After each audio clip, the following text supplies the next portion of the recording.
අපේ පවුලේ 4-5 දෙනෙක් ඉන්නවා. මේ හරි සරල වගාවක් මේක. ඒ පවුලේ 4-5 දෙනා එකතු කරලා වෙන පිටින් ශ්‍රමය ගන්නේ නැතුව අපිට පුළුවන් මහා පරිමාණව නෙමෙයි සුළු පරිමාණව මේ වගාව පටන් ගැනීමේ හැකියාව තියෙනවා. ඒත් එක්කම කිසිම භෝගයක් නැහැ. මාසෙකින් ආදායම ගන්න පුළුවන්. බිම්මල් හැදුවොත් එහෙම බිම්මල් පොට් එකෙන් අපිට මාසයක් යනකොට අස්වැන්න විදිහට ගන්න පුළුවන්.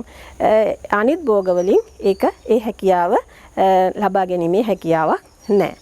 ඒත් එකම පහසුවෙන් ප්‍රදේශයෙන් අමුද්‍රව්‍ය හොයාගන්න පුළුවන්.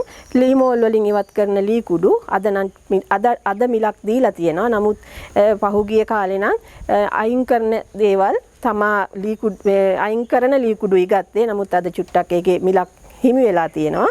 ඒත් ලොකු ගැටලුවක් නැහැ. ඕන තරම් සුලභව ලී කුඩු තියෙනවා. හාල් නිවුඩුත් ඒ වගේ.